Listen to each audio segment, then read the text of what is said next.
கிறிஸ்துக்குள் பிரியமான அன்பு சகோதர சகோதரிகளை உங்களை யாவரையும் தினம் ஒரு உவமை என்கின்ற இந்த தியான பகுதிக்கு நான் வாழ்த்தி வரவேற்கிறேன்.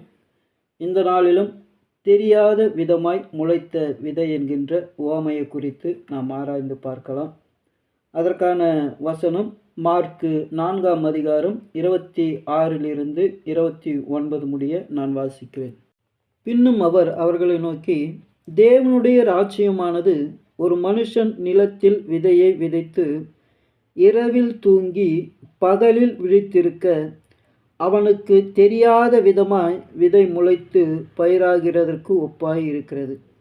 எப்படி என்றால், நிலமானது முன்பு முளையையும் பின்பு கதிரையும் கதிரிலே நிறைந்த தானியத்தையும் பலனாக தானாய் கொடுக்கும். பயிர் விளைந்து அறுப்பு காலம் வந்தவுடனே அறுக்கிறதற்கு ஆட்களை அனுப்புகிறான் என்றார். பிரியமானவர்களே, இந்த மார்க்கு நற்செய்தி நூலிலே மொத்தம் 14 உவமைகள் சொல்லப்பட்டிருக்கிறது. அதில் நாம் ஏற்கனவே பார்த்த அந்த தலைப்புகளுக்குள்ளாக அந்த உவமைகள் அடங்கிவிடுகிறது.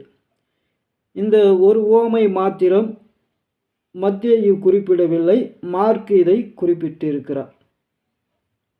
அதனால் பிரியமானவர்களே, இந்த உவமையானது தனித்து காணப்படுகிறது.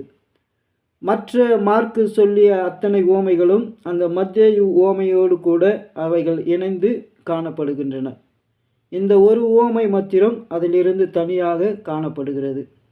இந்த உவமை தனியாக இருந்தாலும் இந்த உவமையானது ஏற்கனவே பார்த்த மற்ற உவமைகளினுடைய ஒரு தொகுப்பாகவே இருக்கிறது. அந்த உவமைகளுக்கு ஒத்த ஒரு உவமையாகவே இருக்கிறது. விசேஷமாக நாம் பார்க்கிற பொழுது கடுகு விதை உவமையும் புளித்த மாவு உவமையும் அவைகளோடு இணைந்த உவமையாக இது இருக்கிறது. அந்த கடுகு விதை உவமையானது, கடுகு விதைகளிலே சிறிதாக இருந்தாலும் அது நிலத்திலே போடுகிற பொழுது அது எல்லா செடிகளை பார்க்கிலும் அதிகமாக கிளைகளை விட்டு அதில் அநேக பறவைகள் தங்கக்கூடியதாக அது காணப்படுகிறது போல, புளித்த மாவு உவமையில் ஒரு சிறிய புளித்த மாவு 3 படி மாவை புளித்து வைக்கிறது போல அதே கருத்தை உடையது தான் இந்த தெரியாத விதமாய் முளைத்த விதையும் இருக்கிறது.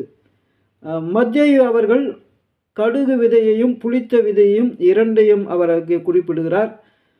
மார்க் அவர்கள் கடுகு விதையையும் புளித்த மாவுக்கு பதிலாக இவர் தெரியாத விதமாய் முளைத்த விதை என்கின்ற உவமையும் குறிப்பிடுகிறார். ஆனால் இவை 4 பொருள் ஒன்றாக இருக்கிறது. அவை என்னவென்று சொன்னால், பரலோக ராஜ்யத்துக்குரிய சுவிசேஷமானது தானாய் இந்த பூமியிலே பரலோக ராஜ்யத்துக்குரிய காரியங்களை செய்கிறது என்பதை இந்த உவமைகள் குறிப்பிடுகிறது. அப்படியாகத்தான் இன்றைய நாளிலே நாம் வாசித்த இந்த பகுதியும் கூட தேவன் பரலோக ராஜ்யத்துக்கான காரியங்கள் இந்த பூமியிலே தானாய் நடைபெறுவதாக அவர் இங்கே குறிப்பிடுகிறார். பழமொழி ஒன்று உண்டு, விதைத்தவன் உறங்குவான், விதைகள் உறங்குவதில்லை என்ற பழமொழி போல இங்கே ஆண்டவர் சொல்லுகிற இந்த விதையிலும் கூட விதைத்தவர் அதை உறங்குகிறது போல, ஆனால் விதை உறங்காமல் அது தன்னுடைய பலனை கொடுக்கிறதை இங்கே பார்க்கிறோம். பிரியமானவர்களே, மத்தேயு 24ஆம் அதிகாரம் 35ஆம் வசனம் இப்படியாக சொல்லுகிறது,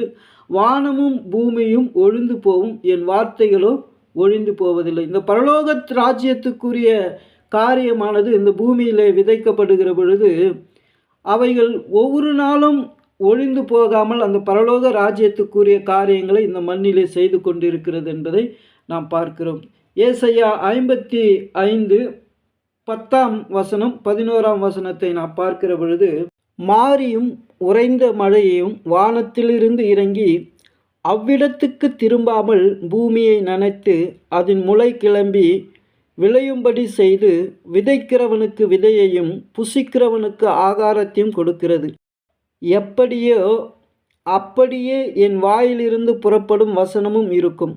அது வெறுமையாய் என்னிடத்துக்கு திரும்பாமல் அது நான் விரும்புகிறதை செய்து நான் அதை அனுப்பின காரியம் ஆகும்படி வாய்க்கும். பிரியமானவர்கள், இந்த பகுதிகளெல்லாம் நாம் பார்க்கிற பொழுது இங்கே சொல்லப்படுகிற காரியம் என்னவென்று சொன்னால், எப்படி மழை இந்த பூமியில் பூமியை நினைத்து விதைக்கிறவனுக்கு விதையையும் புசிக்கிறவர்களுக்கு ஆகாரத்தையும் கொடுக்கிறது போல தேவனுடைய வார்த்தையானது இந்த பூமியிலே அது தான் செய்கின்ற காரியத்தை செய்து முடிக்கிறதா இருக்கிறது என்று இங்கே ஏசாயா சொல்லுகிறார். அதுபோல தான் பரலோக ராஜ்யத்துக்குரிய இந்த காரியங்கள் பூமியிலே நடைபெற்று கொண்டு இருக்கிறது. தேவன் பரலோக ராஜ்யத்துக்குரிய காரியங்களை இந்த பூமியிலே நடத்துகிறார். பூமியிலே இதை பார்க்கிற பொழுது மனிதர்கள் பரலோக ராஜ்யத்துக்குரிய வாழ்வை வாழ்கிறார்களா, பரலோக ராஜ்யத்துக்குரிய காரியம் பூமியில் நடக்கிறதா என்கின்ற சந்தேகத்துக்கு கூட இருக்கிறது. ஆனால் இயேசு கிறிஸ்து சொல்கிறார், விதைத்தவன் தூங்கி விடுகிறான், அவன் முளைக்கிறதை பார்க்கிறது இல்லை. அதுபோல் அந்த பூமியில் இருக்கிற மக்கள் பரலோக ராஜ்யத்துக்குரிய காரியங்களை அவர்கள் கண்ணால் காண்பதில்லை. ஆனால் பரலோக ராஜ்யத்துக்குரிய விதை இந்த பூமியில் விதைக்கப்பட்டிருக்கிறது. அது தானாய் இந்த பூமியிலே ஒவ்வொரு மனிதனையும் பரலோக ராஜ்யத்துக்குரியவனாய் மாற்றுகிற காரியத்தை செய்து கொண்டிருக்கிறது. இந்த பூமி நிலமானது எப்படி விதையை முளைக்க செய்து அது பின்பு கதிரை கொடுக்க செய்து அந்த கதிரானது முற்றிய பிறகு அதனுடைய பலனை அறுக்கும்படியாக ஆட்களை அனுப்புகிறார்களோ, அதுபோல தேவனுடைய பரலோக ராஜ்யத்துக்குரிய காரியங்கள் இந்த பூமியிலே நாம் அறியாமல் நடந்து கொண்டிருக்கிறது. அது ஏற்ற வேளையில் கனி கொடுக்கிற பொழுது தேவன் தம்முடைய தூதர்களை அனுப்பி அந்த கதிர்களை அறுத்து கொள்ளுகிறவராக இருக்கிறார். அப்படியானால் இயேசு கிறிஸ்து இங்கே சொல்லுகிற காரியம் என்னவென்று நாம் பார்க்கிற பொழுது, இந்த பூமியிலே எப்படி நிலமானது விதைத்த விதையை தானாய் அது முளைக்க செய்து அதை கதிர்விட செய்து தன் பலனை கொடுக்கிறதோ, அதுபோல பூமியிலே தேவனுடைய ராஜ்யம் விதைக்கப்பட்டிருக்கிறது.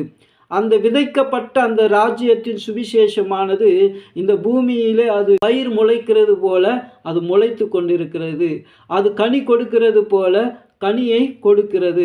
இறுதியிலே தேவன் இந்த உலகத்தில் இருக்கிற அந்த கனிகளை அறுக்கும்படியாக ஆட்களை அனுப்புவார். அப்பொழுது அந்த கனிகளை அறுப்பார்கள் என்று தேவன் சொல்கிறார். பிரியமானவர்களே, இதன் வழியாக நாம் தெரிந்து கொள்ளுகிற காரியம் என்னவென்று பார்க்கிற பொழுது, நாம் இந்த உலகத்தை காண்கிற பொழுது பரலோக ராஜ்யத்துக்குரிய காரியம் நடைபெறாதது போல ஒரு தூங்குகிற காரியமாக இருக்கிறது. ஆனால் தேவன் சொல்லுகிறார், பரலோக ராஜ்யத்துக்குரிய காரியங்கள் நடந்து கொண்டிருக்கிறது என்று சொல்லுகிறார். அதை நாம் காணாதபடி இருந்தாலும் அது நடந்து கொண்டு இருக்கிறது. பிரியமானவர்களே, ஒரு நாள் ஆண்டவர் ஆட்களை அனுப்புகிற பொழுது அந்த விதைத்த விதையிலிருந்து நல்ல கனிகளை ஆண்டவர் பறிக்கிறது போல நாம் அந்த விதைத்த விதைகளில் முளைத்த நல்ல கனிகளாய் இருக்கும்படியாய் நம்மை ஆயத்தப்படுத்திக் கொள்வோம்.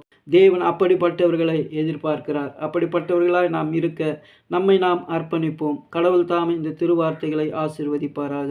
ஆமென்.